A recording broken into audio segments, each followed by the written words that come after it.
السلام علیکم۔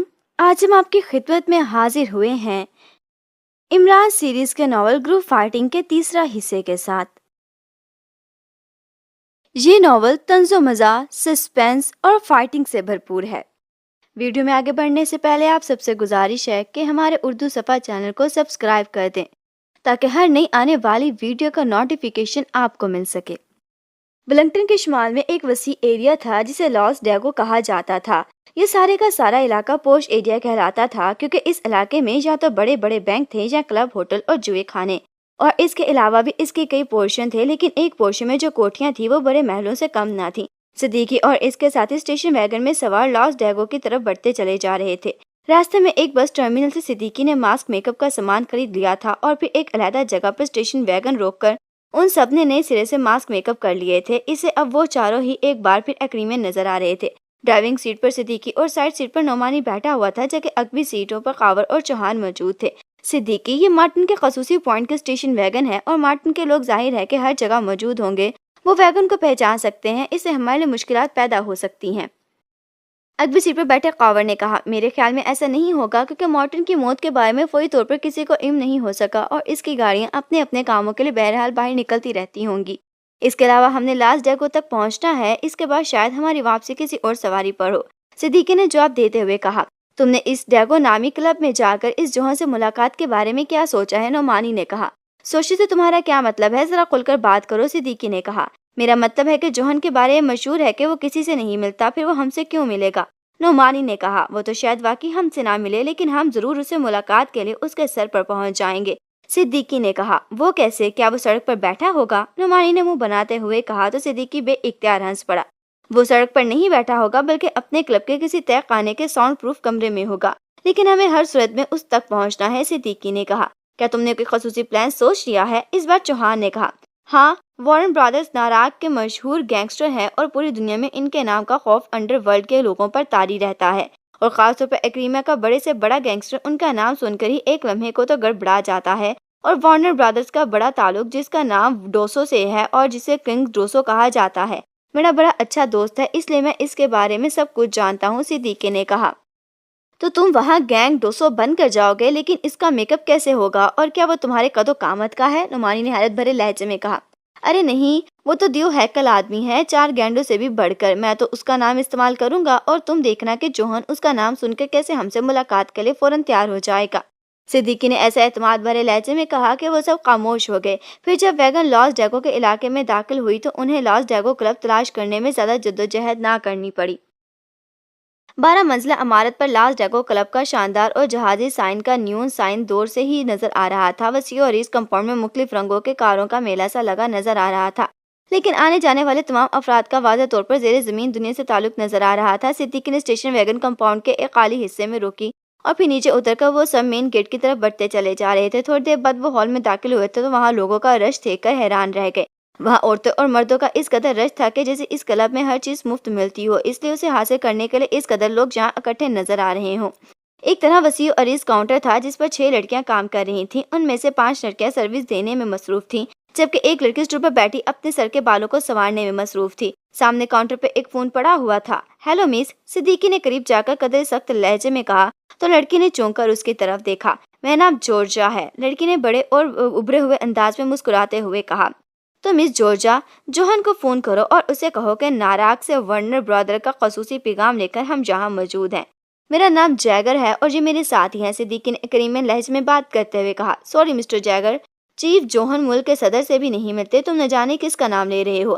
بہرحال تم جا سکتے ہو، جورجا نے اس بار بڑے بے نیارانہ لہجے میں جواب دیتے ہوئے کہا۔ تم اس سے بات تو کرو، صدیقی نے سرد لہجے میں کہا۔ میں کہہ رہی ہوں کہ جاؤ، اس سے پہلے کہ میں کسی اور کو بلاؤں اور تم زندہ یہاں سے واپس بھی نہ جا سکو گے، جورجا نے اس بار بڑے سخت اور سرد لہجے میں کہا۔ تم عورت ہو، اس لیے آخری بار کہہ رہا ہوں کہ میں جو کہہ رہا ہوں وہ کرو، ورنہ، صدیقی نے یکلک کراتے ہوئے کہا۔ رابرٹ، جورجا نے ایک طرف دیوار کے ساتھ کھڑے ایک آدمی کو اشارے سے قریب آنے کو کہا تو وہ آدمی تیز تیز قدم اٹھاتا ہوا ان کے قریب آ گیا۔ کیا بات ہے میس؟ اس آدمی نے حیرت بھرے انداز میں صدیقی اور اس کے ساتھیوں کی طرف دیکھتے ہوئے کہا۔ انہیں باہر کا راستہ دکھاؤ، نہ جانے کس وارنر برادر کا نام لے کر یہاں آ گئے ہیں، جورجا منہ بناتے ہوئے کہنے لگی۔ کیا کہہ رہی ہیں آپ؟ Warner brothers? اس آدمی نے بے اختیار اچھلتے ہوئے کہا۔ اس کے چہرے پر خوف کے تاثرات ابھر آئے تھے۔ اس کلب کی خوش قسمتی ہے کہ تم وارنر برادر کے بارے میں جانتے ہو، ورنہ یہ لڑکی تو اس کلب کو ابھی میزائلوں سے تباہ کرا دیتی۔ صدیقی نے کہا تو اس بار لڑکی بھی اچھل پڑی۔ کیا مطلب؟ تم کیا کہہ رہے ہو؟ لڑکی نے قدرے غصیلے لہجے میں کہا۔ یہ درست کہہ رہے ہیں مس، ورنر برادر کا نام جہاں آ جائے وہاں سوائے تباہی و بربادی کے کچھ نہیں بچتا۔ میں نے 4 سال تک ان کے تحت ایک کلب میں کام کیا ہے۔ آپ چیف سے بات کر لیں، وہ یقیناً مجھ سے بھی زیادہ انہیں جانتے ہوں گے اور خود ہی بہتر فیصلہ کر لیں گے۔ آنے والوں نے کاؤنٹر گرل کو سمجھاتے ہوئے کہا۔ اچھا تم کہہ رہے ہو تو میں کر لیتی ہوں بات، جارجیا نے ہونٹ چباتے ہوئے کہا، اور پھر اس نے ریسیور اٹھایا اور نمبر پریس کرنے شروع کر دیے۔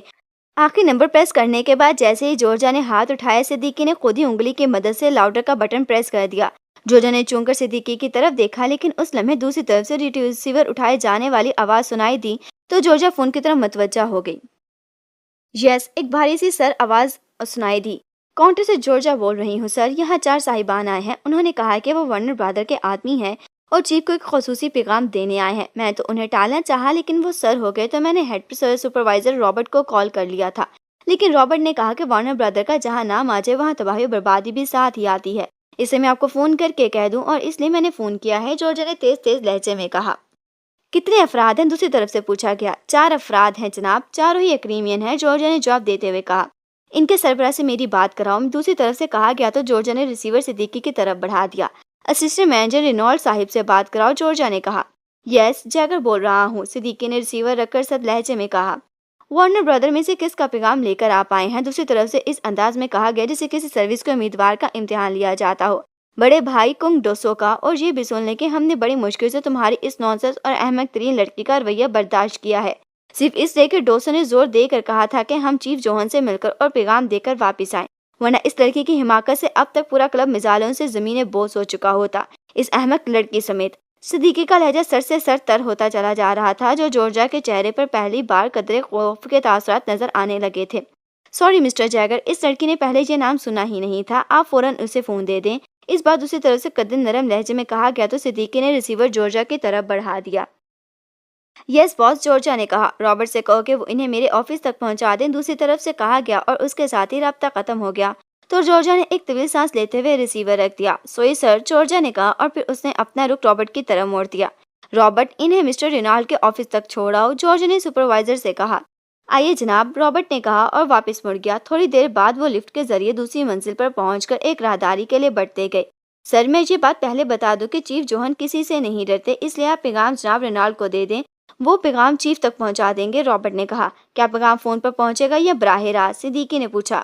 فون پر جناب، رابرٹ نے کہا۔ تو پھر ہم بھی فون پر بات کر سکتے ہیں، صدیقی نے کہا۔ نہیں جناب، وہ سوائے جناب رینالڈ کے کسی فرد سے بات نہیں کرتے، رابرٹ نے جواب دیا، اور اس کے ساتھ ہی وہ ایک بند دروازے کے سامنے رک گیا۔ اس نے دروازے پر 3 بار مخصوص انداز میں دستک دی تو دروازے کی دوسری طرف سے ہلکی سی کٹک کی آواز سنائی دی، اور اس کے ساتھ ہی رابرٹ نے دروازے کو دبایا تو دروازہ کھلتا چلا گیا۔ تشریف لے جائیں جناب، رابرٹ نے ایک طرف ہٹتے ہوئے کہا تو صدیقی اس کا شکریہ ادا کرتے ہوئے اندر داخل ہو گیا۔ اس کے پیچھے اس کے ساتھی بھی تھے۔ یہ ایک گیلری تھی جس کے آخری دروازے کی جانب ایک محراب سی بنی ہوئی تھی، جس کی دوسری طرف ایک وسیع و عریض کمرہ آفس کے انداز میں سجا ہوا تھا۔ صدیقی اور اس کے ساتھی جب اس آفس میں پہنچے تو وسیع و عریض آفس ٹیبل کے پیچھے اونچی پشت کے ریوالونگ چیئر پر ایک درمیانے قد اور قدرے بھاری جسم کا آدمی سوٹ میں ملبوس بیٹھا ہوا تھا۔ اس کے سر پر بال پیچھے کی طرف گئے ہوئے تھے نظر آ رہے تھے، آنکھیں چھوٹی چھوٹی لیکن ان میں تیز چمک تھی۔ بیٹھے، میرا نام رینالڈ ہے۔ اس آدمی نے استقبالیہ انداز میں اٹھنے کی بجائے وہیں بیٹھے بیٹھے میز کی دوسری طرف رکھی کرسیوں کی طرف اشارہ کرتے ہوئے کہا۔ اس کے چہرے پر ایسے تاثرات تھے جیسے اس نے صدیقی اور اس کے ساتھیوں کو ملاقات کا وقت دے کر ان پر بہت بڑا احسان کیا ہو۔ مسٹر رینالڈ، ہم ناراض سے یہاں سے بیٹھنے کے لیے نہیں آئے، میرا نام جیگر ہے اور یہ میرے ساتھی ہیں۔ ہم نے جوہن سے ملاقات کرنی ہے، آپ بتائیں کہ یہ ملاقات فوری طور پر کیسے ہو سکتی ہے؟ صدیقی کا لہجہ یکلگ انتہائی سخت ہو گیا تھا، شاید یہ اس رینالڈ کی سرد موری اور لاتعلقی کا رد عمل تھا۔ چیف جوہن کسی سے نہیں ملتے، آپ نے جو پیغام دینا ہے مجھے دے دیں، وہ ان کو پہنچ جائے گا، رینالڈ نے کہا۔ کیا آپ خود جا کر انہیں پیغام پہنچائیں گے یا فون پر بات ہوگی؟ صدیقی نے پوچھا۔ میں نے کہا ہے کہ وہ کسی سے نہیں ملتے، اس سے فون پر ہی پیغام ان تک پہنچایا جا سکتا ہے، رینالڈ نے کہا۔ تو آپ میری ان سے بات کرا دیں، میں فون پر پیغام پہنچا دیتا ہوں، صدیقی نے کہا۔ سوری، ایسا ممکن نہیں ہے، آپ پلیز میرا وقت ضائع نہ کریں، میں بے حد مصروف رہتا ہوں اور صرف آپ کی وجہ سے میں نے اپنا تمام کام معطل کر رکھا ہے، صرف اس لیے کہ آپ کا تعلق کنگ ڈوسو سے ہے، رینالڈ نے منہ بناتے ہوئے کہا۔ پہلے یہ بتائیں کہ جوہن کی نظر میں آپ کا کیا مقام ہے؟ کیا آپ ان کے عملی اسسٹنٹ ہیں یا صرف اس آفس تک ہی محدود ہیں؟ صدیقی نے کہا تو رینالڈ بے اختیار چونک پڑا۔ کیا مطلب؟ میں سمجھا نہیں۔ آپ کی بات، رینالڈ نے کہا، مسٹر جان کے احکامات کی تکمیل عملی طور پر کون کراتا ہے، آپ یا کوئی اور؟ صدیقی نے کہا، آپ یہ کیوں پوچھ رہے ہیں؟ یہ ہمارا اپنا مسئلہ ہے، آپ کا اس سے کوئی تعلق نہیں۔ رینالڈ نے قدرے غصیلے لہجے میں کہا، جو پیغام میں لے کر آیا ہوں اس کا اس سے گہرا تعلق ہوگا۔ گو ہمیں یہ کہا گیا ہے کہ ہم یہ پیغام براہ راست جوہن تک پہنچائیں، لیکن اگر وہ نہیں مل سکتے تو پھر یہ پیغام اس آدمی تک پہنچایا جائے جو ان کے احکامات کی عملی تکمیل کرتا ہے۔ صدیقی نے کہا، ٹھیک ہے، یہ کام میں کرتا ہوں۔ رینالڈ نے منہ بناتے ہوئے کہا، کیا آپ اس کا کوئی ثبوت دے سکتے ہیں؟ صدیقی نے کہا تو رینالڈ بے اختیار اچھل پڑا۔ ثبوت؟ کیسا ثبوت؟ کیا مطلب؟ یہ آپ کیا کہہ رہے ہیں؟ جب میں کہہ رہا ہوں تو پھر بھی آپ ثبوت مانگ رہے ہیں، رینالڈ نے غصے سے آنکھیں نکالتے ہوئے کہا تو صدیقی بے اختیار ہنس پڑا۔ اپنے آپ پر قابو رکھیں مسٹر رینالڈ، ہم نے آپ کے ماتحت ہیں اور نہ ہی ملازم۔ آپ ہمارے بارے میں کچھ نہیں جانتے، ورنہ شاید آپ ہم سے بات کرنے سے پہلے 1000 بار سوچتے اور یہ بات آخری بار سن لیں کہ ہماری برداشت ایک کی حد ہے۔ آپ پلیز اس حد کو نہ کراس کریں۔ مجھے بتائیں کہ مسٹر جوہن جو یہاں کی دفاعی لیبارٹری کی سپلائی کرتے ہیں، ہر چیز کی سپلائی، کیا یہ سپلائی آپ کے ذریعے ہوتی ہے؟ صدیقی کا لہجہ بے حد سرد ہو گیا تھا۔ ہاں، سپلائی میرے احکامات کے تحت ہوتی ہے۔ کیوں؟ آپ کیوں پوچھ رہے ہیں؟ رینالڈ نے قدرے حیرت بھرے لہجے میں کہا، پھر آپ یہ بتائیں کہ جس لیبارٹری میں ایشیائی سائنسدان ڈاکٹر احسان کو لے جایا گیا ہے، اس کی سپلائی آپ کرتے ہیں یا کوئی اور؟ صدیقی نے کہا تو رینالڈ بے اختیار اچھل پڑا۔ اب میں سمجھا کہ آپ کا تعلق ورنر برادر سے نہیں بلکہ پاکیزہ سیکرٹ سروس سے ہے، رینالڈ نے کہا، اور اس کے ساتھ ہی اس نے میز کے دراز کھولنے کی کوشش کی، لیکن دوسرے لمحے وہ یک لگ چیختا ہوا اچھل کر میز سے گھستا ہوا دوسری طرف فرش پر جا گرا۔ وہ چونکہ دراز کھولنے کے لیے تھوڑا سا آگے کی طرف جھکا تھا، اس لیے چوڑی میز کے باوجود صدیقی کا ہاتھ اس کی گردن تک پہنچ گیا تھا اور اس نے ایک زوردار جھٹکے سے اسے میز کے اوپر سے گھسیٹتے ہوئے دوسری طرف فرش پر پھینک دیا تھا۔ نیچے گرتے ہی رینالڈ نے انتہائی پھرتی سے اٹھنے کی کوشش کی، لیکن صدیقی نے اس کی گردن پر پیر رکھ کر اسے موڑ دیا اور رینالڈ کا اٹھتا ہوا جسم ایک جھٹکے سے فرش پر جا گرا، جبکہ نمائندے تیزی سے بھاگ کر گیلری کے آخر میں موجود دروازے کو اندر سے لاک کر دیا تھا۔ بولو، کہاں ہے یہ لیبارٹری جس میں ڈاکٹر احسان کو رکھا گیا ہے؟ صدیقی نے پیر کو دبا کر آگے کی طرف مڑتے ہوئے کہا تو رینالڈ کا چہرہ یک لک مذاق ہو گیا، اس کا باقی جسم کھانے لگنے لگا تھا۔ بولو ورنہ، صدیقی نے پیر کو واپس کرتے ہوئے کہا تو رینالڈ کا انتہائی مسخ ہوتا ہوا چہرہ دوبارہ نارمل ہونا شروع ہو گیا تھا۔ بولو، کہاں ہے وہ لیبارٹری؟ بولو، صدیقی نے پیر کو ذرا سا اوپر کی طرف گھماتے ہوئے کہا۔ کرونا ٹاؤن میں، سرنگ نمبر 13 میں۔ کرونا ٹاؤن میں، رینالڈ نے رک رک کر کہا، کہاں ہے یہ کرونا ٹاؤن؟ بولو، صدیقی نے کہا، بہاما میں ہے، رینالڈ نے کہا، اور اس کے ساتھ ہی اس کے جسم نے یکلک ایک زوردار جھٹکا کھایا تو صدیقی نے پیر کو تیزی سے گھما دیا اور رینالڈ کا اٹھتا ہوا جسم ایک دھماکے سے نیچے گرا اور اس کے ساتھ ہی اس کی کھلی آنکھیں بے نور ہوتی چلی گئیں۔ اور نکل چلیں، صدیقی نے پیر ہٹاتے ہوئے کہا اور تیزی سے گیلری کی طرف بڑھتا چلا گیا۔ باقی ساتھی بھی سر ہلاتے ہوئے اس کے پیچھے چل پڑے، لیکن ابھی وہ دروازے تک نہ پہنچے تھے کہ گیلری کا فرش اس طرح غائب ہو گیا جیسے کوئی تھا ہی نہیں، اور اس کے ساتھ ہی صدیقی اس کے ساتھ ہی گہرائی میں اس طرح گرتے چلے گئے جیسے پہاڑ کی چوٹی سے انہیں نیچے پھینک دیا گیا ہو۔ چونکہ صدیقی اور اس کے ساتھی اچانک نیچے گرے تھے، اس لیے لاشعور طور پر ان سب کے حلق سے بے اختیار چیخیں نکل گئی تھی، چیخیں گہرائی میں ڈوبتی چلی گئی تھیں۔ کرنل رچرڈ اپنے آفس میں بیٹھا شراب کی ہلکی ہلکی چسکیاں لینے میں مصروف تھا۔ اس کے ذہن میں کھلبلی سی مچی ہوئی تھی، کیونکہ وہ بھی اسے کسی گروپ کے کرونا ٹاؤن میں آمد کا علم نہ ہو سکا تھا، ورنہ ہی پیڈ کی طرف سے کوئی اطلاع نہ ملی تھی۔ کئی بار اس کا دل چاہا کہ وہ خود کال کر کے پیٹر سے معلومات حاصل کر لے، لیکن پھر وہ یہ سوچ کر خاموش ہو گیا کہ پیٹر نے اپنے جو معاملات بتائے ہیں ان کے مطابق ابھی وہ اپنی رہائش گاہ پر ہی ہوگا، اور تقریباً 2-3 گھنٹے بعد جب اس کا کلب جانے کا وقت تھا اور وہ پیٹر پر اپنی بے چینی کا اظہار نہ کرنا چاہتا تھا، لیکن جیسے جیسے وقت گزرتا چلا جا رہا تھا بے چینی بڑھتی جا رہی تھی، اور پھر اس نے فیصلہ کیا تھا کہ وہ خود ہی پیٹر سے بات کرے کہ سامنے پڑے ہوئے فون کی گھنٹی بج اٹھی تو کرنل رچرڈ نے جھپٹ کر ریسیور اٹھا لیا۔ یس، کرنل رچرڈ بول رہا ہوں، کرنل رچرڈ نے تیز لہجے میں کہا۔ فلیمنگ بول رہا ہوں جناب، دوسری طرف سے ایک مؤدبانہ آواز سنائی تو کرنل رچرڈ بے اختیار چونک پڑا، کیونکہ فلیمنگ اس کی اس ٹیم میں شامل تھا جو پورے کرونا ٹاؤن کی چیکنگ میں مصروف تھی۔ اسے اس کی طرف سے کی جانے والی کال یقیناً اسے کسی اہم معاملے کے متعلق ہو سکتی تھی۔ یس، کوئی خاص بات؟ کرنل رچرڈ نے تیز لہجے میں کہا۔ سر، میں ایئرپورٹ پر موجود تھا کہ ایک پرواز سے ایک گروپ کرونا پہنچا۔ اس گروپ میں 2 عورتیں اور 4 مرد شامل ہیں۔ ایک عورت سوئس نژاد ہے جبکہ دوسری عورت اور 4 مرد ایشیائی ہیں۔ میں نے اس گروپ کو مشکوک سمجھ کر اس کا تعاقب کیا، لیکن میری جیب راستے میں خراب ہو گئی، لیکن میں نے دیکھ لیا کہ یہاں ان کا ایک مقامی آدمی بھی اس گروپ کا تعاقب کر رہا ہے۔ وہ میرے پیچھے تھا۔ جب میری جیپ خراب ہوئی تو میں نے اسے روک کر اسے اپنا تعارف کرایا، رابطہ رکھنے کے لیے کہا تو وہ مان گیا۔ وہ پیٹر کا آدمی تھا۔ جب میں نے اپنی جیب کی خرابی دور کر لی تو میں کرونا ٹاؤن پہنچا تو میں نے اس آدمی جس کا نام برونو تھا سے رابطہ کیا تو اس نے یہ بتایا ہے کہ جن 2 ٹیکسیوں پر یہ گروپ سوار تھا وہ دونوں ٹیکسیاں کرونا کالونی کے عقب میں پہنچی، اور پھر ایک کریک کے بعد وہ گروپ کرونا کالونی میں داخل ہو گیا۔ یہ بات بھی اس برونو نے ہی بتائی کہ اس کرونا کالونی میں ہی کلب کے چیف پیٹر کی رہائش گاہ ہے۔ گو اس کے مطابق یہ رہائش گاہ تاخیر تسخیر ہے، وہاں سائنسی آلات کے ساتھ ساتھ مسلح گارڈز بھی موجود ہیں، اس لیے یہ لوگ اس رہائش گاہ میں نہیں جا سکتے۔ اور اس برونو نے یہ بھی بتایا کہ اس نے چیف پیٹر کو بھی اطلاع کر دی ہے، لیکن چیف پیٹر نے اس بات کو مسترد کر دیا کہ اس گروپ سے کوئی خطرہ ہے۔ میں ابھی وہاں پہنچ گیا اور انہوں نے اس دوران اس پوری کالونی کی چیکنگ کر لیا ہے، لیکن یہ گروپ غائب ہو گیا ہے۔ دوسری طرف سے فلیمنگ نے تفصیل سے رپورٹ دیتے ہوئے کہا، لیکن اس گروپ نے تو سالیسی کالونی پہنچنا تھا، وہ کرونا کالونی میں کیوں پہنچ گیا؟ اور کرنل رچرڈ نے تیز لہجے میں کہا، یہ سی برونو سے بھی یہی بات چیف پیٹر نے کی، تو انہوں نے تو سالیسی کالونی کو کوٹھی نمبر 8 میں پہنچایا تھا، اس لیے وہ یہاں آ ہی نہیں سکتے۔ لیکن برونو بزد ہے کہ یہ لوگ یہاں پہنچے اور غائب ہو گئے ہیں۔ فلیمنگ نے جواب دیتے ہوئے کہا، تم اس وقت کہاں ہو؟ کرنل رچرڈ نے پوچھا۔ میں بھی اس کرونا کالونی میں ہی موجود ہوں چیف، دوسری طرف سے کہا گیا۔ اوکے، تم وہی رہو، میں ابھی پیٹر سے بات کر کے تمہیں مزید ہدایات دیتا ہوں، کرنل رچرڈ نے کہا اور کیڈیلر دبا دیا اور پھر ٹون آنے پر اس نے تیزی سے نمبر پریس کرنے شروع کر دیے۔ پیٹر ہاؤس رابطہ قائم ہوتے ہی دوسری طرف سے ایک کھردری سی آواز سنائی دی، کرنل رچرڈ بول رہا ہوں، چیف پیٹر سے بات کرو۔ کرنل رچرڈ نے کہا، ہولڈ کریں جناب، دوسری طرف سے کہا گیا۔ ہیلو، پیٹر بول رہا ہوں۔ چند لمحوں بعد پیٹر کی آواز سنائی دی، کرنل رچرڈ بول رہا ہوں، مجھے ابھی میرے آدمی نے تفصیل سے بتایا ہے کہ 2 عورتیں اور 4 مردوں کا ایک گروپ فلائٹ کے ذریعے یہاں کرونا ٹاؤن پہنچا ہے اور ایئرپورٹ سے یہ گروپ سیدھا کرونا کالونی پہنچا ہے جہاں آپ کی رہائش گاہ ہے۔ آپ کا ایک آدمی برونو بھی ان لوگوں کا تعاقب کرتے ہوئے یہاں تک پہنچا ہے۔ یہ گروپ کرونا کالونی کے باقاعدہ داخلی راستوں کی بجائے کسی عقبی کریک کے ذریعے اندر پہنچا ہے اور پھر یہ لوگ غائب ہو گئے ہیں۔ برونو نے آپ کو اطلاع دی لیکن آپ نے اسے نظر انداز کر دیا جبکہ وہ لوگ وہاں پہنچ کر غائب ہو چکے ہیں، کرنل رچرڈ نے کہا۔ ہاں، برونو نے مجھے اطلاع دی تھی لیکن میں نے اسے نظر انداز کر دیا کہ اس گروپ کا کوئی تعلق میری رہائش گاہ سے نہیں ہے اور نہ انہیں میری رہائش گاہ کا علم ہے، یہ یقیناً کوئی اور گروپ ہوگا، پیٹر نے جواب دیتے ہوئے کہا۔ ٹھیک ہے، لیکن آپ بہرحال محتاط رہیں، کرنل رچرڈ نے کہا۔ میں محتاط ہی رہتا ہوں، آپ بے فکر رہیں، دوسری طرف سے کہا گیا۔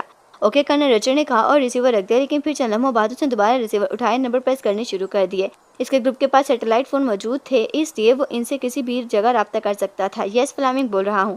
چند لمحے بعد فلیمنگ کی آواز سنائی دی، کرنل رچرڈ بول رہا ہوں، میں چیف پیٹر سے بات ہے اور ان کا کہنا درست ہے کہ یہ کوئی اور گروپ ہوگا اور کسی اور کوٹھی میں چلا گیا ہوگا، اس لیے وہ غائب ہو گیا ہے۔ تم وہاں سے واپس شہر آ جاؤ اور چیکنگ جاری رکھو، کرنل رچرڈ نے ہدایت دیتے ہوئے کہا۔ یہ صرف دوسری طرف سے کہا گیا تو کرنل رچرڈ نے ریسیور رکھ دیا، پھر اس طرح چونک کر اس نے ریسیور اٹھایا جیسے اچانک اسے کوئی خیال آ گیا ہو۔ اس نے ریسیور اٹھا کر تیزی سے نمبر پریس کرنے شروع کر دیے۔ یس، کرنل بول رہا ہوں۔ چند لمحوں بعد ایک مردانہ آواز سنائی دی، کرنل رچرڈ بول رہا ہوں۔ کرنل رچرڈ نے تہمکانہ لہجے میں کہا۔ یس سر، دوسری طرف سے مؤدبانہ لہجے میں کہا گیا۔ تم کہاں موجود ہو اس وقت؟ کرنل رچرڈ نے پوچھا۔ میں سالیسی کالونی کی کوٹھی نمبر 8A کی نگرانی کر رہا ہوں باس، دوسری طرف سے کہا گیا۔ کوئی گروپ تو نہیں پہنچا وہاں ابھی تک؟ کرنل رچرڈ نے پوچھا۔ نہیں جناب، یہاں کوئی نہیں آیا، کرنل نے جواب دیتے ہوئے کہا۔ ایک اطلاع ملی ہے کہ آپ گروپ جس میں پاکستانی لوگ شامل ہیں کرونا پہنچا ہے، لیکن وہ سالیسی کالونی پہنچنے کی وجہ کرونا کالونی کے عقبی راستے سے داخل ہو کر غائب ہو گیا ہے۔ ہو سکتا ہے کہ یہ گروپ ہمارا مطلوبہ گروپ ہی ہو اور وہ کسی خاص کام سے کرونا کالونی گیا ہو اور وہاں سے واپس سالیسی کالونی پہنچ گیا ہو۔ تم نے الرٹ رہنا ہے، کرنل رچرڈ نے کہا۔ یس سر، میں پوری طرح الرٹ رہوں گا، کرنل نے جواب دیتے ہوئے کہا۔ جیسے ہی یہ گروپ سالیسی کالونی پہنچے تم نے فوری مجھے اطلاع دینی ہے، کرنل رچرڈ نے کہا۔ یس سر، ایسا ہی ہوگا، کرنل نے جواب دیتے کرنل رچرڈ نے بغیر مزید کچھ کہے ایک جھٹکے سے ریسیور رکھ دیا۔ اس کے چہرے پر اطمینان کے تاثرات ابھر آئے تھے۔ کمرے میں ایک کرسی پر پیٹر رسی سے بندھا ہوا موجود تھا، اس کے سامنے ایک دوسری کرسی پر عمران اور اس کے ساتھ والی کرسی پر جولیا اور سالیہ بیٹھی ہوئی تھی جبکہ باقی ساتھی باہر نگرانی کر رہے تھے۔ پیٹر بے ہوش تھا، اس کی گردن ایک طرف ڈھلکی ہوئی تھی۔ اس لمحے کمرے میں صفدر قالی داخل ہوا تو اس کے ہاتھ میں پانی سے بھرا ہوا ایک جگ تھا۔ اس کے اندر داخل ہوتے ہی عمران اٹھا اور اس نے اپنے ہاتھوں سے پیٹر کے جبڑے بھینچ کر اس کا منہ کھولا اور صفدر نے جگ میں سے پانی ان کے حلق میں انڈیل دیا۔ تھوڑی دیر بعد جب وہ گھونٹ پانی پیٹر کے حلق سے نیچے اتر گیا تو عمران کے شہر پر صفدر نے جگ اٹھا لیا اور پھر عمران نے بھی اپنے ہاتھ ہٹا لیے۔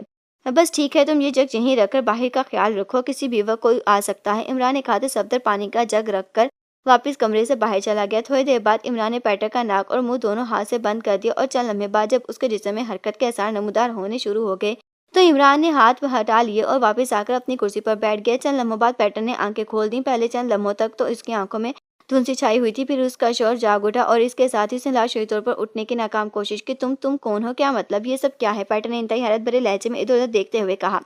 تمہارا نام پیٹر ہے اور تم لیمور کلب کے مالک اور مینیجر ہو، عمران نے سر لہجے میں کہا۔ ہاں، مگر تم کون ہو؟ پیٹر نے ہونٹ چباتے ہوئے کہا۔ میرا نام علی عمران MSc آکسن ہے اور میرا تعلق پاکستان سے ہے، عمران نے کہا تو پیٹر کا چہرہ حیرت کی شدت سے مسک سا ہو گیا تھا۔ تم یہاں مگر کس طرح؟